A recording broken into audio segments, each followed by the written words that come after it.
Clinical features की अगर बात करें, सबसे पहले इन्होंने एज के बारे में बता दिया कि सेकंड डिकेड ऑफ लाइफ के बाद किसी भी एज में हो सकता है, और जो उसके फीचर्स हैं वो तुम्हारे एसिम्प्टोमेटिक रह सकता है patient fourth decade of life तक। फोर्थ डिकेड ऑफ लाइफ के बाद ही वो अपने सिम्टम्स शो करना शुरू करे। मैनिफेस्टेशंस मतलब क्या क्या चीज़ें देखने को मिलेंगी, लॉइन पेन देखने को मिल सकता है, ठीक है, हैवीनेस और ड्रैगिंग सेंसेशन रहेगी, ब्लड आ सकता है यूरिन में, हेमेचूरिया रहेगा, क्योंकि जो सिस्ट है, सिस्ट में भी हो सकता है कि हेमरेज वगैरह हो गया हो, उस कारण से ब्लड आ रहा हो। यूटीआई हो सकता है, pyelonephritis and renal cyst infection के कारण। यूरिनरी ट्रैक्ट स्टोन फॉर्मेशन हो सकता है, और रीनल कॉलिक हो सकता है due to the passage of the blood clots in the urine. कुछ वेक सिम्टम्स भी रहेंगे, जैसे कि एब्डोमिनल और लॉइन, और लॉइन में डिस्कम्फर्ट हो, और discomfort due to increase size of the kidney. Subarachnoid haemorrhage हो सकता है due to rupture of the berry aneurysm. Renal haemorrhage और हेमेचूरिया देखने को मिल सकता है। हाइपरटेंशन और उसके complication, complications of associated liver cyst, अगर सिस्ट जो है लिवर में है तो उसके कॉम्प्लिकेशन देखने को मिल सकते हैं। जब सफिशिएंट क्वांटिटी ऑफ नेफ्रॉन्स जो है डिस्ट्रॉय हो जाते हैं, पेशेंट डेवलप करता है CKD and symptoms of uraemia और अनीमिया। तो अगर नेफ्रॉन्स जो है वो सफिशिएंट क्वांटिटी में डिस्ट्रॉय हो चुके हैं तो पेशेंट डेवलप करेगा सीकेडी, और सिम्टम जो है यूरेमिया और अनीमिया के जो सिम्टम है वो भी डेवलप करेगा। पॉलीसाइथीमिया हो सकता है। पॉलीसाइथीमिया मतलब कि आरबीसी का इंक्रीज हो जाना ड्यू टू, अब ये क्यों हो रहा है, क्योंकि तुम्हारा एरिथ्रोपोइटिन का प्रोडक्शन इंक्रीज हो रहा है, इसलिए आरबीसी इंक्रीज हो रहा है, पॉलीसाइथीमिया हो रहा है। ये जो है एक रेयर कॉम्प्लिकेशन है, और तुम्हारा जो एडल्ट ऑटोसोमल डोमिनेंट टाइप का पीकेडी है उसमें ही देखने को मिलता है। रेयरली रीनल कार्सिनोमा, तो कभी कभी बहुत रेयरली रीनल कार्सिनोमा भी हो सकता है।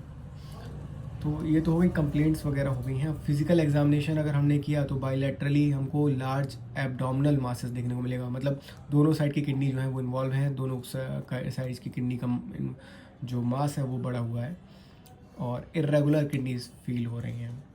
इन्वेस्टिगेशन अगर हम कराएंगे तो क्या कराएंगे, एब्डोमिनल अल्ट्रासाउंड कराएंगे, एमआरआई करा लिया, आईवीयू करा लिया।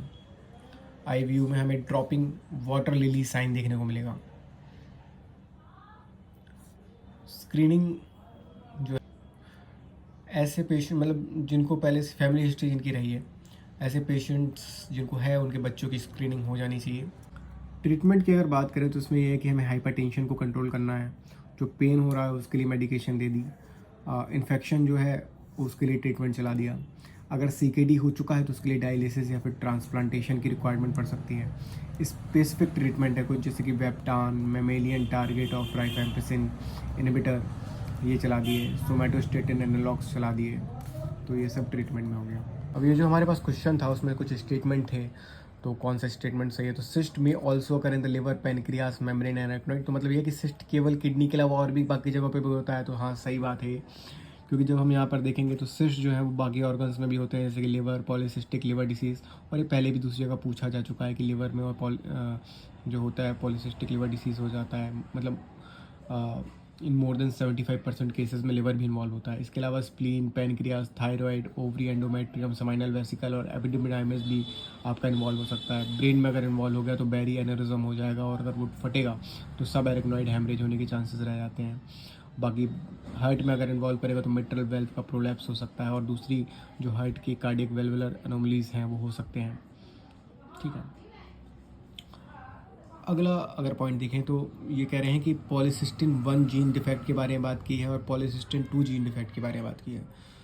तो कह रहे हैं कि पॉलीसिस्टिन 1 जीन डिफेक्ट जो है वो मोस्ट कॉमन होता है, वो क्रोमोसोम 16 पर होता है। तो हाँ ये सही बात है, क्योंकि जब हम बात करेंगे तो हमने दो भागों में सिस्टिक डिसीज़ को बांटा है, वो है ऑटोसोमल रिसेसिव वाले पार्ट में और ऑटोसोमल डोमिनेंट वाले पार्ट में। जो ऑटोसोमल डोमिनेंट वाला पार्ट है वो आपका most common inherited renal disease है, और इसमें जो म्यूटेशन है वो दो जगह पे हो सकता है, एक तो क्रोमोसोम 16 में और क्रोमोसोम 4 में। जो क्रोमोसोम 16 में हो रहा है उसमें आपका वो इनकोड करता है पॉलीसिस्टिन 1 जीन को, और जो क्रोमोसोम 4 जो है वो आपका इनकोड करता है पॉलीसिस्टिन 2 को। तो मोस्ट कॉमनली 85% केसेस में आपका मोस्ट कॉमन डिफेक्ट जो है वो क्रोमोसोम 16 में पॉलीसिस्टिन 1 जो है वो इनकोड नहीं हो पा रहा है। तो ये सही बात ही तो बोल रहे हैं कि मतलब कि मोस्ट कॉमन डिफेक्ट जो है वो पॉलीसिस्टिन 1 जीन डिफेक्ट में हो रहा है, ऑन क्रोमोसोम 16। दूसरा स्टेटमेंट ये है कि माइल्डेस्ट टाइप जो है वो पॉलीसिस्टीन 2 डिफेक्ट ऑन क्रोमोसोम 4। तो ये बुक में दिया नहीं है कि पॉलीसिस्टीन 2 जो डिफेक्ट हो रहा है क्रोमोसोम 4 में वो माइल्डेस्ट टाइप है, ये तो नई इन्फॉर्मेशन है। क्लिनिकल मैनिफेस्टेशंस जो है वो रीनल है और एक्स्ट्रा रीनल भी है। तो हाँ, सही बात है कि क्लिनिकल मैनिफेस्टेशन जो है वो रीनल भी हो सकते हैं और एक्स्ट्रा रीनल भी हो सकते हैं, क्योंकि देखो मोर देन 75% केसेस में हमने देखा था कि आपका लिवर भी इन्वॉल्व हो रहा था। तो रीनल अगर इन्वॉल्व हो रहा है तो जो कॉम्प्लिकेशन है उसके लिवर से रिलेटेड वो भी आपको देखने को मिल जाएंगे, ठीक है। और अगर ब्रेन में जैसे एनोरिज्म हो गया तो सब एराकनॉइड हेमरेज भी होने को मिल सकता है, ठीक है। तो ये बात भी सही है। तो यहाँ पे ये वाला क्वेश्चन जो है हमने पूरी तरीके से डिस्कस कर लिया है ना। तो और एक्स्ट्रा पॉइंट्स भी हैं कि जैसे 2 फॉर्म हमने बताए थे आपका, ऑटोसोमल डोमिनेंट फॉर्म और ऑटोसोमल रिसेसिव फॉर्म। तो जो ऑटोसोमल डोमिनेंट फॉर्म है वहाँ पर ही केवल एडल्ट फॉर्म देखने को मिल रहा है। जो रिसेसिव वाला है उसमें आपका एडल्ट फॉर्म देखने को नहीं मिलता है, क्योंकि मोस्ट ऑफ द टाइम यही होता है कि वो सर्वाइव नहीं कर पाता है एडल्ट एज तक, ऑटोसोमल रिसेसिव वाला। मोस्ट कॉमन रीनल सिम्टम क्या है और most common extra renal symptom क्या है? जो मोस्ट कॉमन रीनल सिम्टम है वो है रिकरेंट लॉइन पेन, और जो एक्स्ट्रा रीनल सिम्टम है वो है ऑब्स्ट्रक्टिव जॉइंटिस। इसके बारे में बलूर की बुक में तो दिया नहीं है। तो ये थोड़ा नया पॉइंट है कि एक्स्ट्रा रीनल जो मोस्ट कॉमन सिम्टम है वो ऑब्स्ट्रक्टिव जॉइंटिस है। और ये क्यों हो रहा है? क्योंकि IHBR intra hepatic biliary remnant जो है उनका कंप्रेशन हो रहा है, किसके द्वारा? हेपेटिक सिस्ट के द्वारा, ठीक है। तो एक ये है।